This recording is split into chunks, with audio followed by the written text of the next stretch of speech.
Bonjour à tous.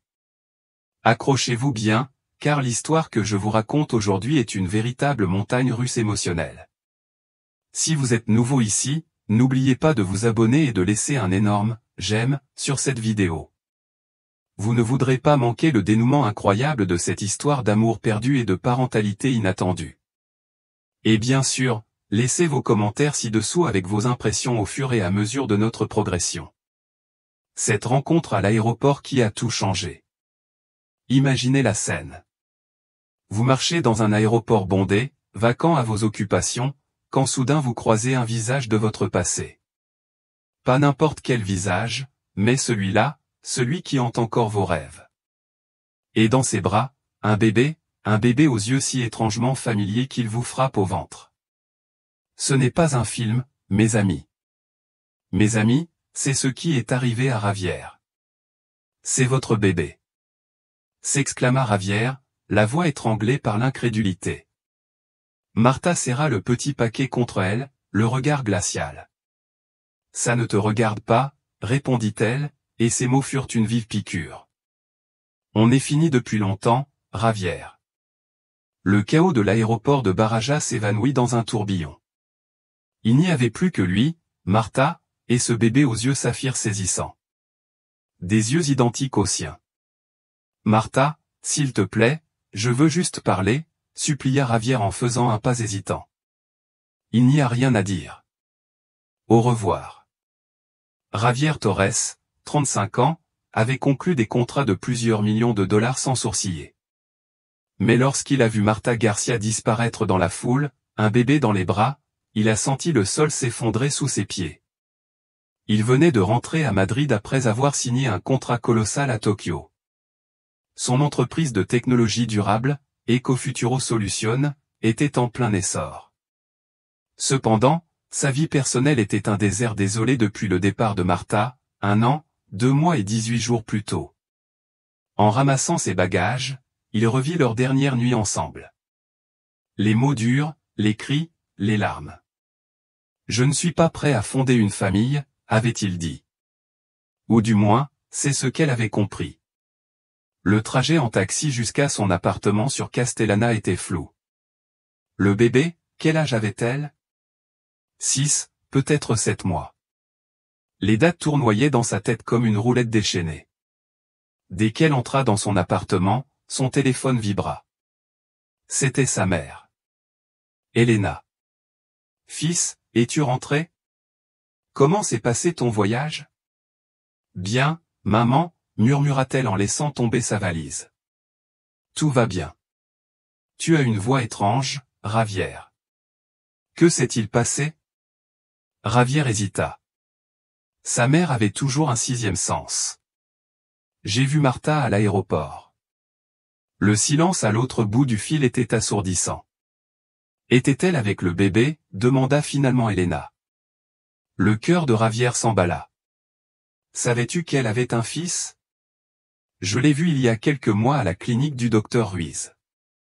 J'emmenais un bébé chez le médecin. Elle ne m'a pas vu, mais moi, oui. Elena marqua une pause. Mon fils, ce garçon à tes yeux, comme ton grand-père, Antonio. Ravière s'affala sur le canapé, sentant son monde tourner sur lui-même. Pourquoi ne me l'as-tu pas dit avant? Je n'en étais pas sûr, et je ne voulais pas te faire de peine si je me trompais.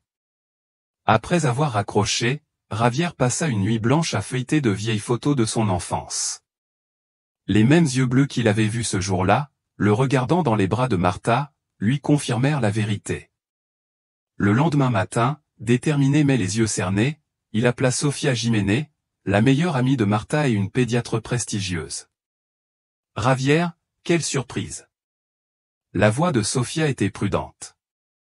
Comment puis-je vous aider? J'ai besoin que vous soyez honnête avec moi. Le fils de Martha est le mien. Je ne peux pas parler de mes patients, vous le savez. Sofia, s'il vous plaît, j'ai le droit de savoir si j'ai un fils. Un long soupir précéda sa réponse. Ce n'est pas à moi de vous le dire. Parlez à Martha. J'ai essayé hier. Il n'a pas voulu m'écouter. Laisse-lui du temps. Il a traversé tant d'épreuves. Seul. Le mot « seul » lui a transpercé la poitrine comme un poignard. Martha avait affronté la grossesse et élevé son bébé complètement seule, tout en développant son empire commercial à travers l'Asie. Son appel suivant a été adressé à Carlos Pérez, son avocat et ami de fac. Quels sont mes droits si j'apprends que j'ai un enfant dont j'ignore l'existence? Carlos écoutait patiemment Javier raconter sa rencontre à l'aéroport. Légalement, tu pourrais demander un test de paternité et, en cas de résultat positif, revendiquer tes droits parentaux. Mais Javier, je te recommande d'essayer d'abord de régler ça à l'amiable. Les batailles pour la garde de Martha sont difficiles pour tout le monde, surtout pour l'enfant. Javier le remercia et décida qu'il devait voir le père de Martha.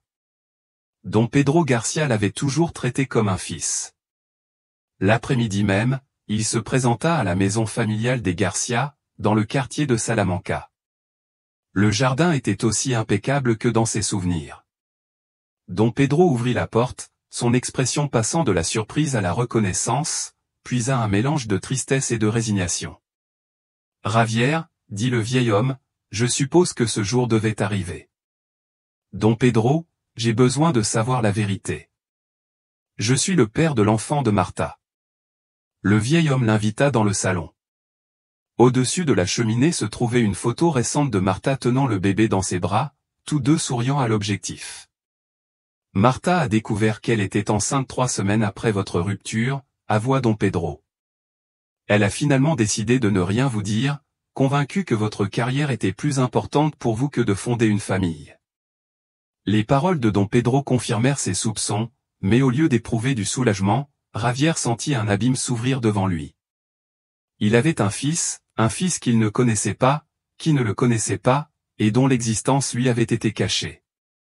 Son nom est Léo, ajouta Don Pedro, comme s'il lisait dans ses pensées. Léo Alejandro Garcia. Ce nom résonna sans fin dans l'esprit de Javier. Léo Alejandro lui avait donné son nom malgré tout. Pourquoi, Don Pedro? Pourquoi ne me l'as-tu pas dit? Demanda Javier, la voix brisée. Le vieil homme soupira profondément avant de répondre. La dernière fois que vous avez discuté, Martha t'a entendu dire qu'un enfant ruinerait tes projets, que tu n'étais pas prêt à être père. Javier secoua la tête, frustré. Ce n'est pas ce que j'ai dit. Je lui ai dit que je voulais être préparé, que j'avais peur de ressembler à mon père, qui nous a abandonnés. Je voulais lui offrir la stabilité, et non rejeter l'idée d'une famille. Don Pedro lui posa la main sur l'épaule. Parfois, les malentendus font plus de mal que les mensonges, mon fils. Selon vous, quel a été le plus gros malentendu? Partagez vos théories dans les commentaires. Le combat d'une mère et d'un père. Pendant ce temps, dans un petit mais lumineux studio d'architecture du quartier de Chuca, Martha travaillait sur les plans d'une maison écologique tandis que Léo dormait dans son porte-bébé. Son téléphone vibra, perturbant sa concentration. « Comment vas-tu » demanda la voix de Paula, sa petite sœur. « Bien, mais occupée » répondit Martha, toujours en train de dessiner. « Tu l'as vu, n'est-ce pas? Papa m'a dit que Javier était de retour. » Martha laissa son crayon sur la table. « Je l'ai croisé à l'aéroport. Ce n'était pas agréable. Et non, je ne lui ai rien dit à propos de Léo. Je ne vais pas le faire. » Paula resta silencieuse un moment. « Martha, tu sais que je te soutiens en tout, mais il a le droit de savoir, et Léo a le droit de connaître son père, tu ne crois pas? » La voix de Martha s'éleva. « Après qu'il m'ait dit qu'un fils ruinerait ses projets, après avoir préféré sa précieuse compagnie à nous. Es-tu sûr que c'est exactement ce qu'il a dit ?» La question resta en suspens tandis que Léo commençait à s'agiter. Martha raccrocha, promettant de parler plus tard. Le lendemain, Javier se présenta à la clinique pédiatrique où travaillait Sofia. Il attendit patiemment la fin de son service. « Tu dépasses les bornes, Javier ?» demanda Sofia en le voyant dans la salle d'attente vide. « J'ai besoin de réponses, Sofia. J'ai parlé à Don Pedro. Je sais que Léo est mon fils. » Sofia ferma les yeux un instant, comme si elle pesait le pour et le contre. Je ne peux pas violer le secret médical, mais en tant qu'amie, elle marqua une pause. Léo est né le 20 octobre. L'accouchement fut difficile. Martha était seule, à part Paula et son père. Mon Dieu, murmura Ravière. Pourquoi ne m'a-t-il pas contacté? Sérieusement? Tu étais à Singapour pour conclure l'affaire de ta vie. Selon tous les magazines économiques, les mots de Sophia furent un coup dur. Alors qu'il célébrait sa réussite professionnelle, Martha avait affronté seule la naissance de son fils. Comment est-elle? Demanda Ravière avec une vulnérabilité qui surprit Sophia. C'est un garçon incroyable. Il a ton regard, ton sourire, il est calme et observateur. Et Martha est une mère extraordinaire, malgré les difficultés qu'elle a rencontrées. Ravière hocha la tête, essayant d'imaginer son fils, essayant de rattraper les mois perdus avec des bribes d'informations. Qu'est-ce que tu comptes faire? Demanda Sophia. Parle-lui, fais-lui comprendre que je veux faire partie de la vie de Léo, que j'en ai le droit. Fais attention à la façon dont tu l'abordes, Ravière. Martha s'est construit un mur autour d'elle depuis qu'elle a appris sa grossesse. Ce ne sera pas facile de le démolir. L'après-midi même, Ravière recontacta Carlos, lui raconta sa conversation avec Don Pedro et lui demanda un conseil juridique. Tu pourrais demander un test de paternité et exiger un droit de visite, expliqua Carlos. Mais je te recommande d'abord d'essayer une approche moins agressive. Je ne veux rien priver de Martha, précisa Ravière. Je veux juste connaître mon fils, faire partie de sa vie. Alors, prouve-le-lui. Les actes sont plus éloquents que les menaces juridiques. Ravière réfléchit à ces mots en rentrant à son appartement. Sur le chemin, il passa devant un magasin de puériculture. Sans hésiter, il se gara et entra. 1 heure plus tard, il ressortit avec des sacs remplis de vêtements, de jouets et de livres pour Léo. Il ne savait pas quand il pourrait les lui donner, mais il avait besoin de faire quelque chose, n'importe quoi qui le rapprocherait de la réalité de la paternité. Pendant ce temps, Martha dînait avec Paula dans leur petit appartement. Léo dormait déjà dans son berceau. Ravière est allé voir papa, commenta Paula, observant la réaction de sa sœur. Martha posa sa fourchette et lui dit la vérité, Léo est son fils.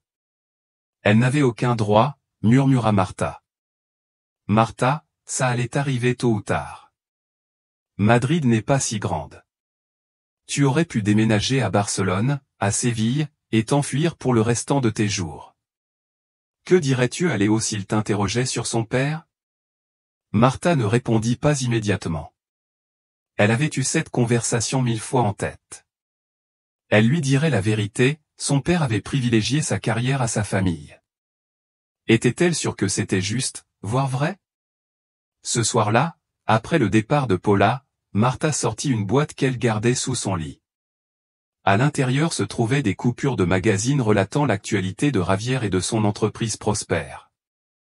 Le visionnaire derrière Ecofuturo, Ravière Torres, révolutionne les technologies durables en Espagne.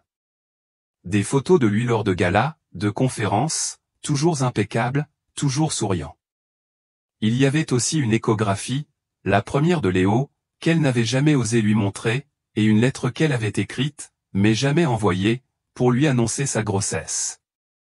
La sonnerie de son téléphone la fit sursauter. Un message d'un numéro qu'elle connaissait par cœur, même si elle l'avait supprimé des mois auparavant. Martha, je connais la vérité sur Léo. Je ne cherche pas la confrontation, je veux juste apprendre à connaître mon fils. S'il te plaît, parlons, Ravière. Les mains tremblantes, Martha raccrocha sans répondre. Elle savait que cette conversation était inévitable, mais elle n'était pas prête. Pas encore. Ce qu'il ignorait, c'est que Ravière avait déjà pris sa décision. Demain, il irait à son atelier. Il avait hâte d'affronter la vérité en face, la confrontation et la crise. Le matin se levait, gris sur Madrid. Ravière arriva tôt au petit bâtiment où Martha avait son atelier d'architecture. Il attendit dans sa voiture, répétant mentalement ce qu'il allait dire. Comment rester calme alors que tout son être était un tourbillon d'émotions? À 9 heures précises, il la vit arriver. Elle n'était pas avec Léo. L'espace d'un instant, il fut déçu, puis il réalisa que c'était mieux ainsi. Cette conversation allait être difficile.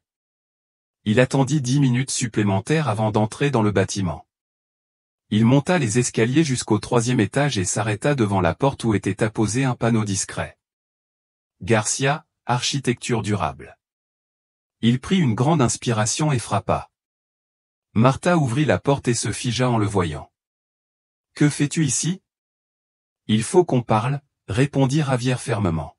« Et cette fois, je n'accepterai pas un refus. » Après un moment d'hésitation, Martha s'écarta pour le laisser entrer. Le studio était petit mais lumineux, avec des maquettes et des plans de projet recouvrant presque toute la surface. « Tu as 5 minutes, » dit-elle en croisant les bras. Javier la regarda droit dans les yeux et lui demanda ce qu'il était venu demander. « C'est mon fils ?» Le silence s'étendit entre eux comme un abîme. Les secondes lui semblèrent des heures, Javier attendant, retenant son souffle. Finalement, Martha hocha lentement la tête. « Oui, Léo est ton fils, mais nous n'avons besoin ni de ton argent ni de ton chagrin. » Cette confirmation, bien qu'attendue, le frappa de plein fouet. C'était un père. Il avait un fils bien réel, en chair et en os, pas seulement un soupçon ou une possibilité. « Ce n'est pas une question d'argent, Martha, » répondit-il en essayant de contrôler le tremblement de sa voix. « Il s'agit de mon droit de connaître mon fils et de son droit d'avoir un père. » « Tu parles de droit maintenant ?» Martha laissa échapper un rire amer. « Où étaient ces droits quand tu m'as dit qu'un enfant ruinerait tes projets? »« Je n'ai jamais dit ça. » Javier fit un pas vers elle. « J'ai dit que je voulais attendre, me préparer. J'avais peur d'échouer en tant que père, comme le mien. C'est exactement ce que tu as dit.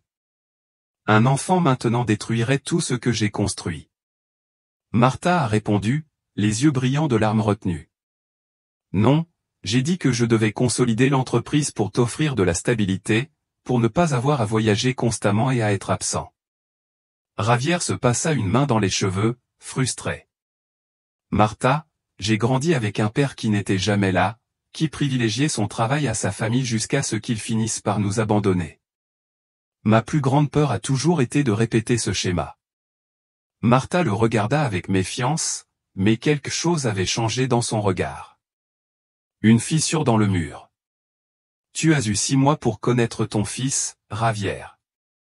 6 mois que personne ne me rendra jamais. » Il continua. Son premier sourire, ses premiers mots. « Des moments que j'ai perdus parce que tu as décidé pour moi, pour nous. »« Étais-tu à Tokyo quand il est né ?» répondit-elle d'une voix plus douce. « Et puis à Singapour, puis à Dubaï, loin, toujours loin, parce que je ne savais pas que j'avais une raison de rester. » Le téléphone de Martha sonna, interrompant ce moment. Son expression changea instantanément en voyant l'écran. « Quoi de neuf, Paula ?» répondit-elle d'un ton pressant. Javier vit le visage de Martha se vider de ses couleurs tandis qu'elle écoutait sa sœur. « J'arrive, » dit-elle finalement, raccrochant. « Je dois y aller. Léo est malade. Il a une forte fièvre. » Sans réfléchir, Javier attrapa ses clés. « Je t'emmène. Ma voiture est en bas, et on y arrivera plus vite. » Martha hésita une seconde avant d'acquiescer, de préparer son sac et de fermer précipitamment le studio. Une frayeur et un premier câlin. Le trajet jusqu'à l'appartement de Martha fut tendu et silencieux. Javier conduisait, concentré, lançant de temps en temps des regards inquiets. À leur arrivée, Paula les attendait à l'entrée du bâtiment, tenant dans ses bras un Léo visiblement fiévreux. Les joues du petit étaient rouges et il respirait rapidement. « Sa fièvre ne baisse pas, » expliqua Paula avec anxiété. « Je lui ai déjà donné le médicament que Sofia lui avait prescrit, mais il brûle encore. » Javier s'approcha instinctivement et, à la surprise générale, y compris la sienne, tendit les bras vers le bébé. « Laisse-moi le voir, » demanda-t-elle. Paula regarda Martha qui, après un instant d'hésitation, hocha légèrement la tête. Paula tendit Léo à Javier, qui le serra avec une aisance surprenante. C'était la première fois qu'il tenait son fils dans ses bras. Malgré la situation, il ne put s'empêcher de ressentir une vague d'émotion. Léo le regarda, les yeux vitreux de fièvre. Ses yeux bleus étaient identiques aux siens. Il faut l'emmener à l'hôpital, décida Javier. La fièvre est trop forte. Martha ne protesta pas. Tous les quatre montèrent dans la voiture de Javier et se dirigèrent vers l'hôpital pour enfants le plus proche. Aux urgences, en attendant les résultats des analyses, Javier et Martha étaient assis côte à côte, fixant Léo, qui s'était enfin endormi après avoir reçu des médicaments par voie intraveineuse. Il souffrait d'une otite, lui expliqua le médecin à son retour. Il aura besoin d'antibiotiques, mais tout ira bien. Sa fièvre devrait baisser dans les prochaines heures. Le soulagement était visible chez tous les deux. Quand le médecin partit, ils se retrouvèrent seuls, Léo endormi entre eux. « Il te ressemble comme deux gouttes d'eau », murmura Martha, brisant le silence. Tout le monde dit ça depuis sa naissance. Javier étudia le visage de son fils, essayant de se reconnaître dans ses traits fins. « Il a ton nez », dit-il finalement avec un demi-sourire et ton obstination. Probablement. Martha ne put s'empêcher de sourire légèrement. C'est à nous deux de décider. Après un moment de silence, Javier reprit la parole, cette fois sur un ton sérieux. Le jour de notre rupture, je n'ai pas dit que je ne voulais pas d'enfant, Martha. J'ai dit que je voulais être prêt à être un meilleur père que le mien. Ma plus grande peur était toujours de décevoir ma famille. Il marqua une pause, déglutissant. Mais si tu avais su, si tu m'avais donné la chance de savoir, j'aurais été là, Martha, à chaque échographie, à chaque coup de pied, à l'accouchement, à tout. Martha le regarda. Elle le regarda vraiment pour la première fois depuis leur retrouvaille. Je t'ai vu aux informations, toujours en voyage, toujours triomphant, murmura-t-elle. Je pensais avoir bien fait de ne pas t'attacher à nous. Ça n'aurait pas été m'attacher, Martha, ça m'aurait libéré. Léo s'agita dans son sommeil, et tous deux tendirent instinctivement la main pour le calmer. Leurs doigts effleurèrent le front minuscule du bébé, et pendant un instant, aucun d'eux ne s'écarta. À ton avis, quel a été le tournant dans le cœur de Martha? Raconte-moi tes théories dans les commentaires. Reconstruire des ponts.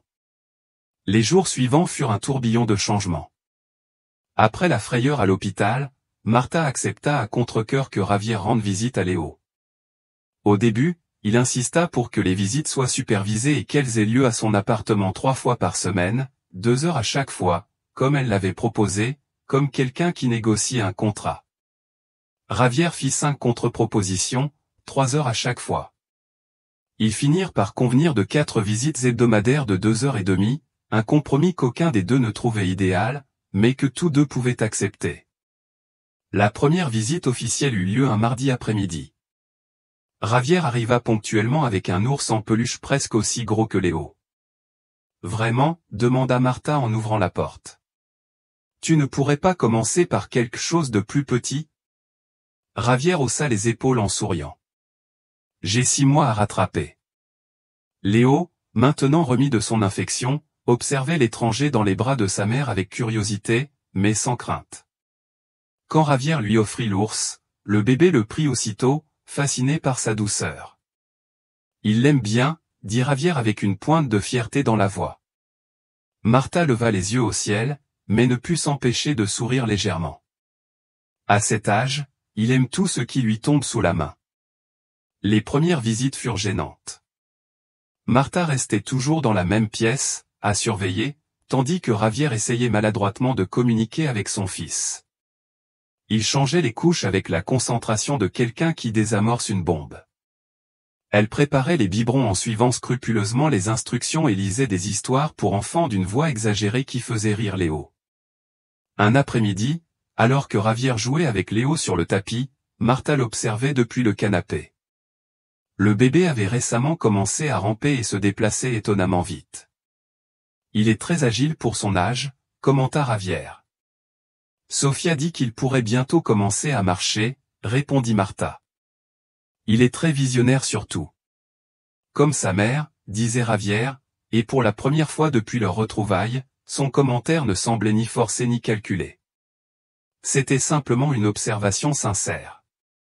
Martha le regarda avec surprise et, l'espace d'un instant, revit l'homme dont elle était tombée amoureuse des années auparavant.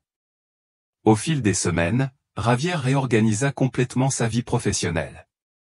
Il déléguait les déplacements à son équipe, organisait des visioconférences au lieu de réunions en personne et bloquait ses visites, les considérant comme des engagements immuables. Carlos, son avocat, le remarqua lors d'une réunion. « Je ne t'ai jamais vu quitter le bureau à 17 heures, commenta-t-il avec curiosité. « C'est mon moment avec Léo, expliqua simplement Ravière.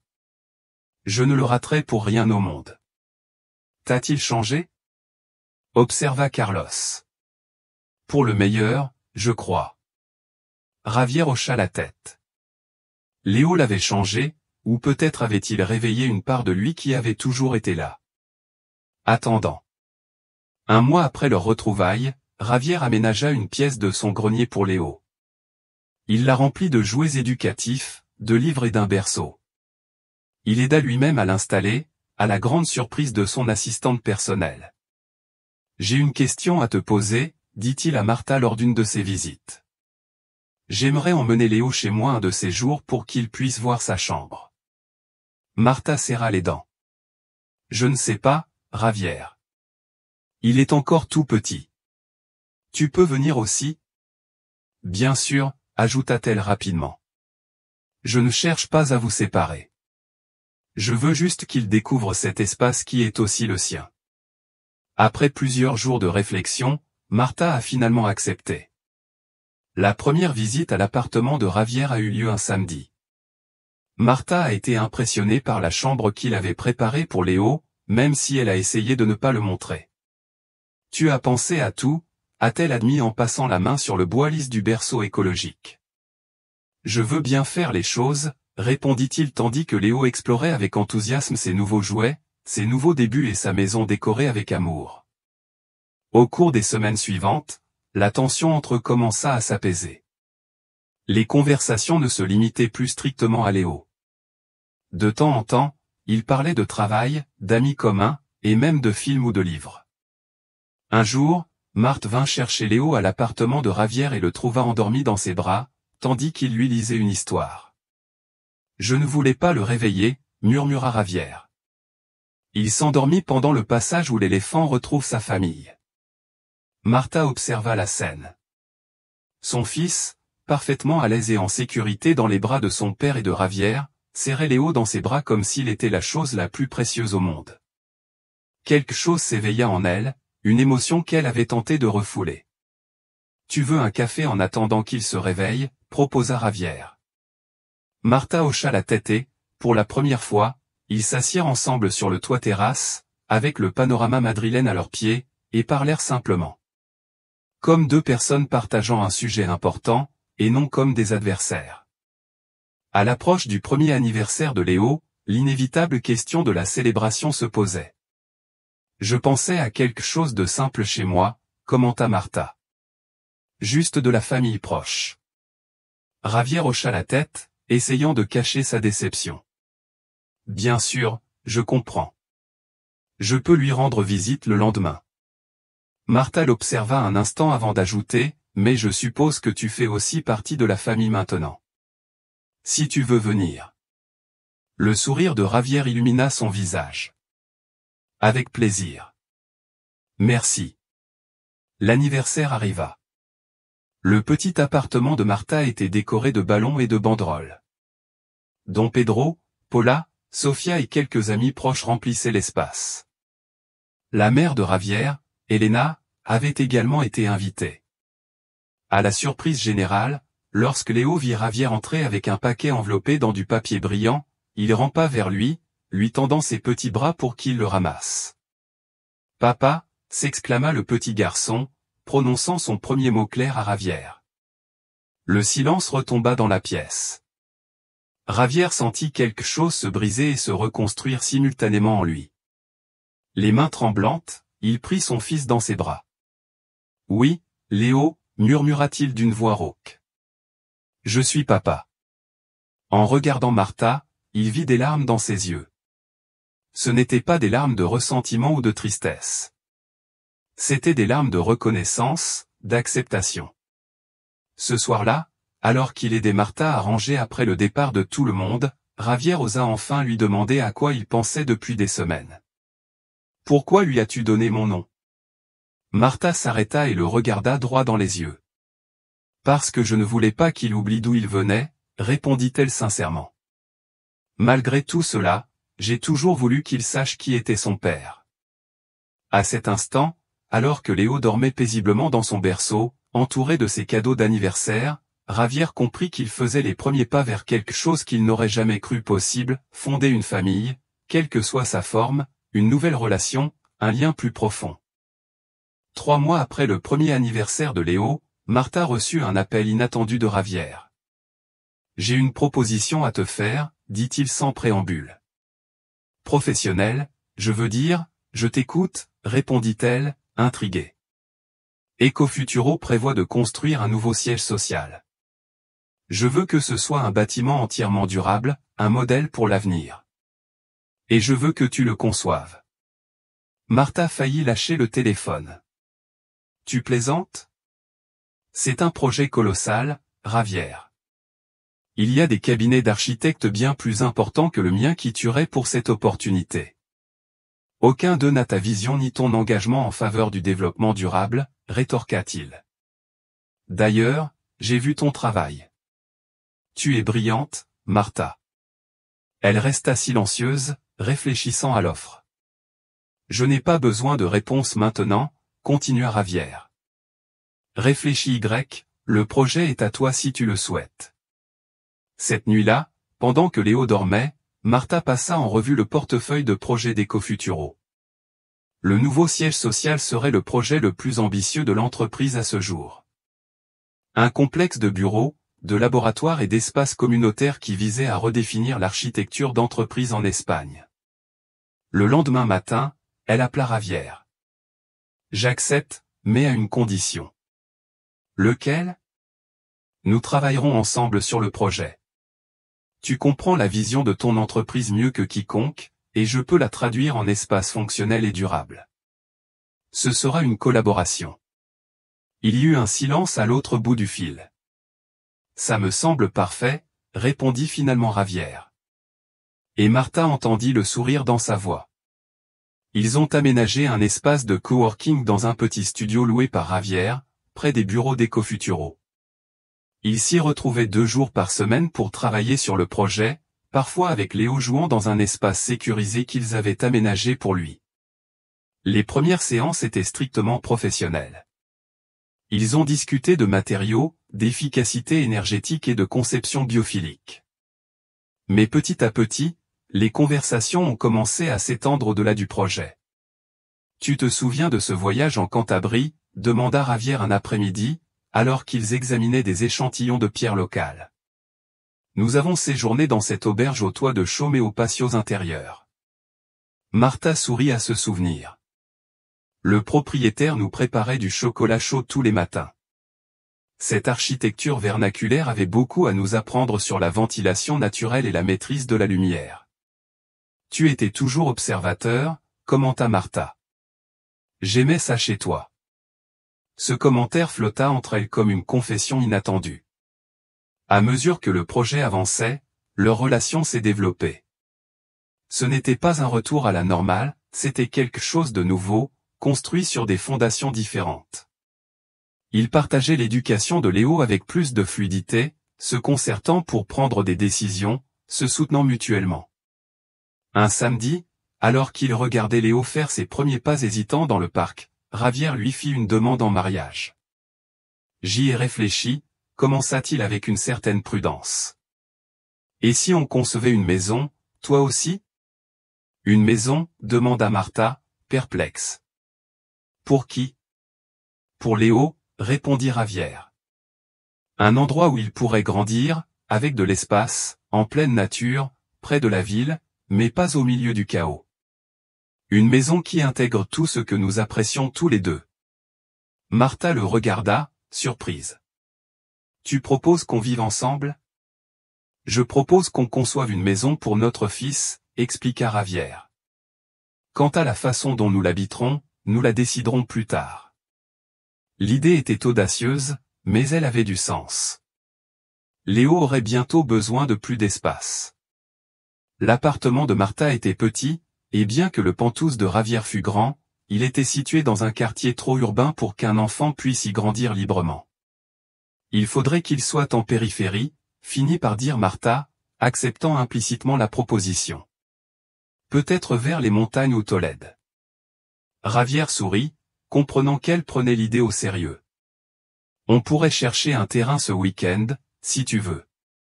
Une maison construite par amour. Ils trouvèrent l'endroit idéal un mois plus tard. 1 hectare dans les collines surplombant la vallée, à moins d'1 heure de la ville. La propriété était agrémentée d'arbres centenaires, d'un petit ruisseau et de suffisamment d'espace pour créer un lieu véritablement unique.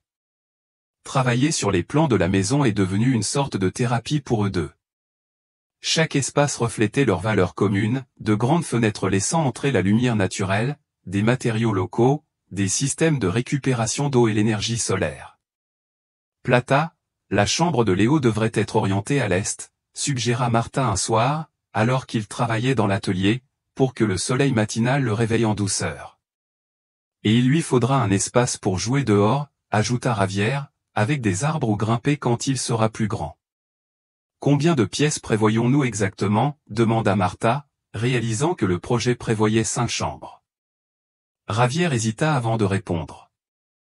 Je pensais que Léo pourrait avoir des frères et sœurs un jour. Martha le fixa, surprise par ce sous-entendu. Ravière, je ne prends rien pour acquis, clarifia-t-elle rapidement, pensant simplement aux possibilités d'avenir, quelle que soit la forme que prendrait notre famille.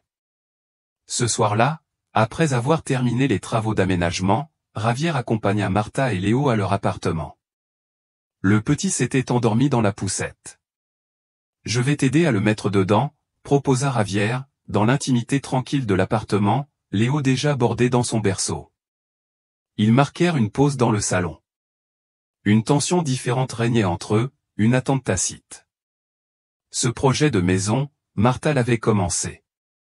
Qu'est-ce qu'on fait vraiment, Ravière? Il prit une grande inspiration avant de répondre. Je crois qu'on reconstruit quelque chose qu'on n'aurait jamais dû perdre. Ils se regardèrent en silence. Des années d'histoire commune, de douleur, et maintenant d'espoir. Concentré sur cet échange de regards, Ravière fit un pas vers elle et, pour la première fois depuis leur retrouvaille, lui prit la main. Je n'ai jamais cessé de t'aimer, avoua-t-elle d'une voix à peine murmurée. Mais je comprends que ce soit différent pour toi maintenant. Martha sentit quelque chose s'effondrer en elle, une dernière barrière protectrice. J'avais tellement peur que tu nous abandonnes que j'ai décidé de mettre fin à tout ça, admit-elle d'une voix brisée. C'était plus facile de partir que de t'attendre. Ravière posa une main sur son visage et lui caressa doucement la joue. Je ne vais nulle part, Martha. Le baiser qui suivit fut comme un retour à la maison après un long voyage, familier et nouveau à la fois, plein de promesses et de possibilités. Le choix final. La construction de la maison a commencé au printemps. Martha a supervisé les travaux tout en poursuivant le projet du siège d'Ecofuturo. Ravière, quant à lui, partageait son temps entre l'entreprise de Léo et de fréquentes visites sur le chantier. Un après-midi, alors qu'il suivait l'avancement des travaux, Ravière reçut un appel qui allait tout changer. Une offre d'expansion en Europe, demanda Martha le soir même, lorsque Ravière lui annonça l'appel. C'est ce que tu as toujours voulu. Ravière hocha la tête, pensif. C'est une opportunité unique. 3 nouveaux lieux d'implantation, Madrid, Berlin et Paris. Martha sentit un frisson familier lui envahir la poitrine. L'histoire semblait se répéter. Quand pars-tu, demanda-t-il en essayant de garder son sang-froid.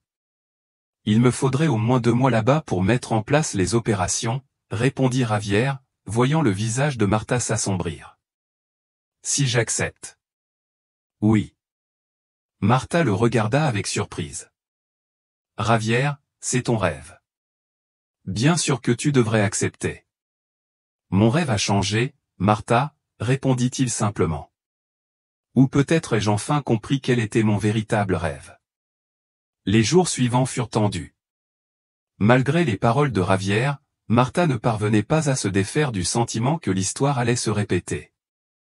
Chaque fois qu'elle le voyait consulter ses emails ou parler anglais au téléphone, elle avait l'impression de le perdre à nouveau. Un après-midi, alors que Léo jouait dans le jardin de Don Pedro, Martha confia ses craintes à Paula. Il va accepter l'offre. Je le sais, dit-elle en regardant son fils essayer d'attraper un papillon. Et on repartira à zéro. Il te l'a dit, demanda Paula. Ce n'est pas nécessaire. C'est l'occasion d'une vie. Paula regarda sa sœur avec exaspération. Tu n'as rien appris de tout ça la dernière fois, tu as supposé ce qu'il pensait. Au lieu de lui demander directement. Et regarde où ça t'a mené. Les mots de Paula trouvèrent un écho chez Martha. Elle avait raison. Elle commettait la même erreur. Ce soir-là, après avoir couché Léo, elle décida de le confronter. Javier était venu dîner, et maintenant ils étaient tous les deux assis sur le petit balcon de l'appartement. J'ai besoin de savoir ce que tu vas faire de l'offre européenne, dit Martha sans détour. Pas pour moi, mais pour Léo. Il a besoin de stabilité. Javier la regarda sérieusement. J'ai envisagé toutes les options, répondit-elle. Les enjeux sont importants. Je comprends, dit Martha, se préparant au pire. Si tu décides de partir, on peut organiser des visites et des appels vidéo pour que Léo ne perde pas contact avec toi. Javier fronça les sourcils. De quoi parles-tu? Je n'envisage pas de partir, Martha. Je réfléchis à la manière de restructurer mon entreprise pour ne pas avoir à le faire. Martha le regarda, perplexe. Mais tu as dit que tu devrais y passer 6 mois si je suivais le plan d'expansion traditionnel. Oui, expliqua Javier. Mais je travaille avec mon équipe sur une structure différente. Nous embaucherions des directeurs locaux pour chaque bureau européen, et je superviserai la situation depuis ici, effectuant de courts déplacements lorsque cela est strictement nécessaire. Tu ferais ça? Demanda Martha, surprise. Tu renoncerais à diriger l'expansion. Javier lui prit les mains. Je ne renonce à rien, Martha. Je choisis ce qui compte vraiment. Mon entreprise continuera de croître, mais pas au détriment de ma famille. Pas encore.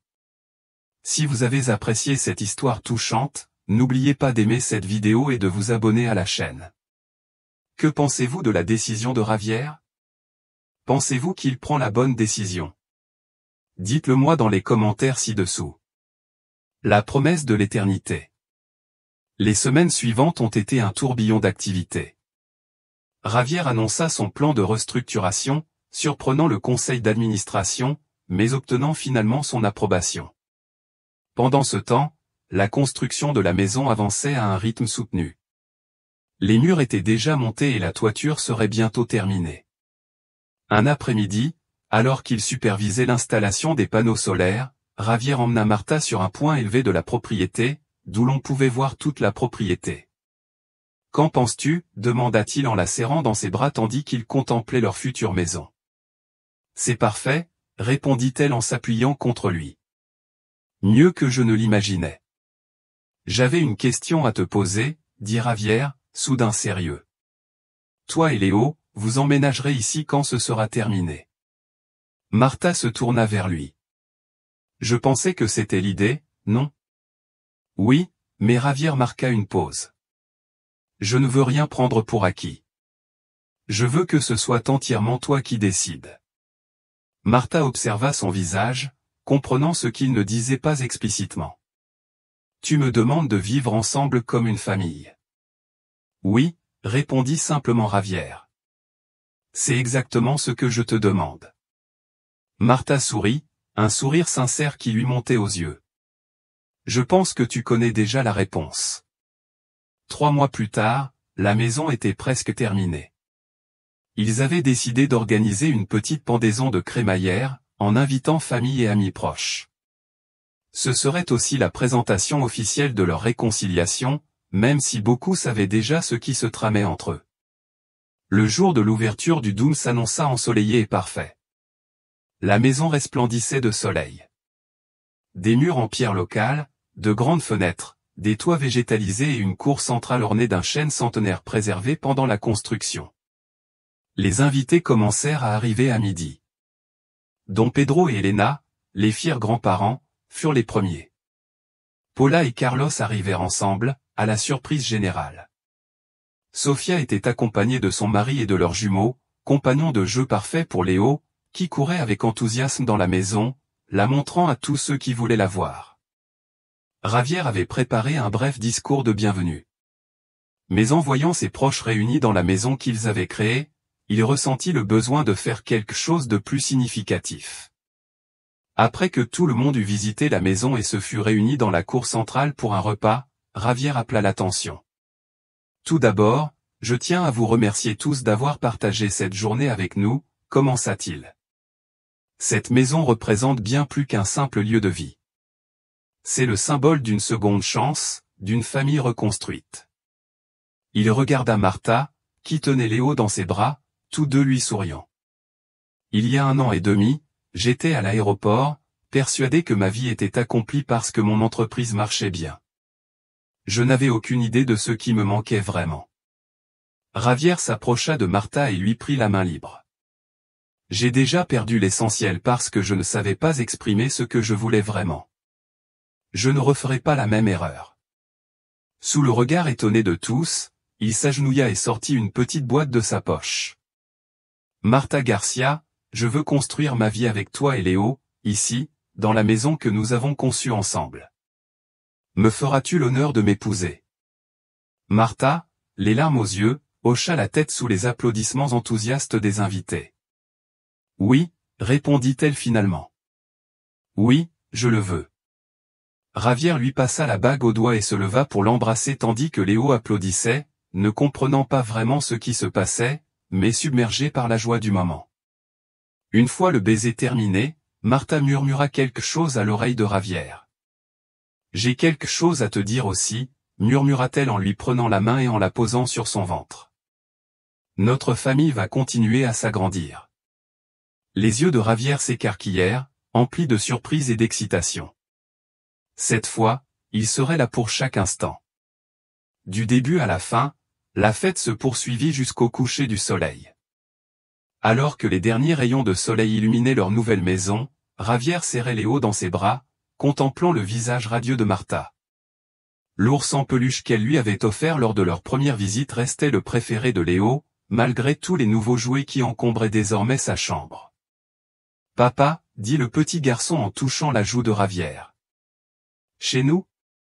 Oui, Léo, répondit Javier, le cœur sur le point d'exploser de bonheur. Notre maison, notre foyer, la boucle était enfin bouclée.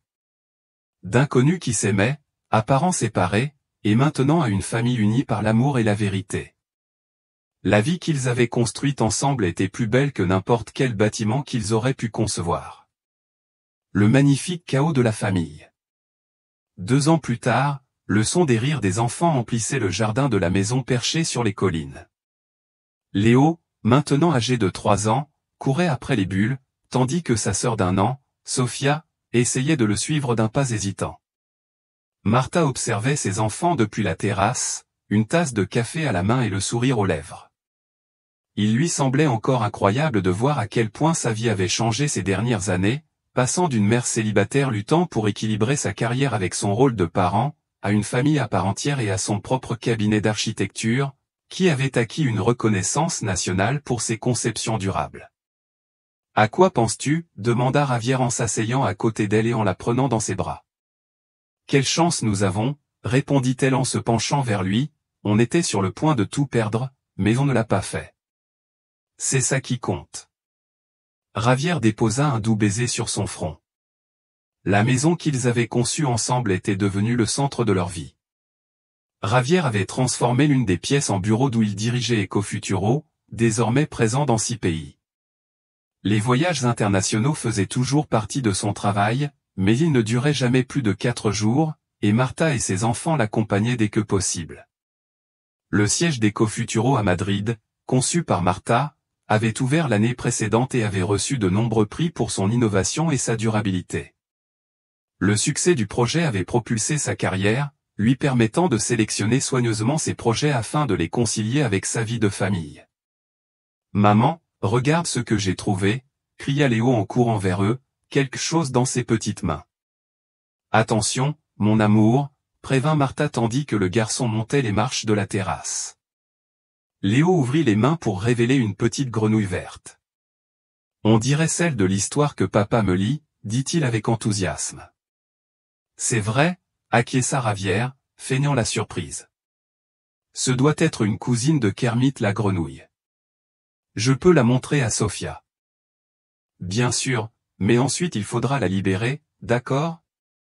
Sa famille la recherchera probablement. » Léo acquiesça solennellement et retourna au jardin, marchant maintenant avec précaution pour ne pas effrayer son trésor. « Elle est comme toi quand tu es concentré sur quelque chose, » commenta Martha avec la même expression déterminée. « Mais elle a ton cœur, » répondit Javier, toujours soucieux des autres, toujours prêt à partager. La sonnette interrompit leur conversation. Quelques secondes plus tard, Paula et Carlos, désormais officiellement fiancés, apparurent avec une bouteille de vin et un gâteau. « On apporte des provisions pour la réunion de famille, » annonça Paula en serrant sa sœur dans ses bras. Peu après, Don Pedro et Elena arrivèrent, devenus inséparables ces dernières années, partageant la joie d'être grands-parents et une amitié que beaucoup soupçonnaient d'être plus profonde. Pendant que les adultes préparaient le repas et dressaient la table sur la terrasse, les enfants jouaient à l'ombre du chêne centenaire. Cet arbre était devenu le gardien silencieux de leur bonheur, témoin des anniversaires, des fêtes et des moments quotidiens qui ont marqué l'histoire de leur famille. « Te souviens-tu de la première fois que nous sommes venus voir cette terre ?» demanda Javier à Martha en servant quelques verres. Comment avait-il pu l'oublier? Elle sourit. Léo marchait à peine lorsqu'il est tombé dans cette flaque géante. On a tous fini couverts de boue. C'est là que j'ai su que ce serait notre maison, à voir Javier en te voyant couverte de boue, riant aux éclats avec Léo dans tes bras. Tu n'avais jamais été aussi belle. Martha l'embrassa tendrement, toujours étonnée de voir comment, après toutes ces années, Javier la regardait encore comme si elle était la seule femme au monde. L'après-midi s'est déroulé entre conversations, rires et projets d'avenir. Paula et Carlos ont annoncé qu'ils avaient fixé la date de leur mariage, inspirée par l'histoire de Javieriem. Si vous avez réussi à surmonter tout cela, nous pouvons tout surmonter. Carlos plaisantait, passé du statut de simple avocat de Javier à celui d'ami proche. Et bientôt, faisant partie de la famille, alors que le soleil commençait à se coucher, teintant le ciel d'orange et de rose, Javier prit Sofia dans ses bras tandis que Martha cherchait Léo, qui jouait avec les enfants de Sofia, les nouveaux venus à la réunion. « C'est l'heure du bain, champion, » dit Martha, même si elle savait que ce serait difficile. À sa surprise, Léo hocha la tête sans protester. « D'accord, mais papa peut-il raconter l'histoire du millionnaire et de sa mère qu'ils ont croisés à l'aéroport ?» Martha et Javier échangèrent un regard entendu. C'était l'histoire préférée de Léo, une version édulcorée et enfantine de leur propre retrouvaille, que Javier avait transformée en un conte spécial pour son fils. Bien sûr, promit Javier, avec des effets sonores. Plus tard, après avoir lavé les enfants et les avoir couchés, Javier et Martha retournèrent sur la terrasse. Leurs invités étaient déjà partis et la maison était silencieuse. La pleine lune illuminait la vallée en contrebas, et les lumières de Madrid scintillaient au loin. « Tu sais quel jour on est ?» demanda Javier en se versant 2 verres de vin. « Comment ai-je pu oublier ?» répondit Martha. « Cela fait exactement 2 ans que nous avons emménagé ici et 3 ans et demi que nous nous sommes revus à l'aéroport. Le pire et le meilleur jour de ma vie, songea Javier. Te voir partir avec Léo dans les bras, sans savoir qu'il était mon fils, et puis découvrir la vérité. » Martha lui prit la main et entrelaça ses doigts. « Parfois, je me demande ce qui serait arrivé si nous ne nous étions pas rencontrés ce jour-là. »« Nous nous serions rencontrés de toute façon, » répondit Javier avec assurance. « Certaines personnes sont destinées à être ensemble, quels que soient les détours. Ils restèrent silencieux, savourant le calme de la nuit et leur complicité. Dans la chambre d'enfant, le babyphone transmettait la respiration douce et rythmée de Léo et Sofia. « Tu te souviens de ce que tu m'as dit ce jour-là à l'aéroport » demanda Javier au bout d'un moment. « Je ne veux rien savoir de toi » cita Martha, souriant devant l'ironie. L'univers a dû se moquer de moi. L'univers savait ce qu'il faisait, répondit Javier en l'attirant contre lui. Parfois, il faut perdre quelque chose pour en comprendre pleinement la valeur. Et parfois, ajouta Martha en repensant à la maison qu'ils avaient construite ensemble, au foyer qu'ils avaient créé, ce que nous perdons nous revient, plus fort et plus beau qu'avant. Au loin, les lumières d'un avion striment le ciel nocturne, leur rappelant où leur histoire avait commencé.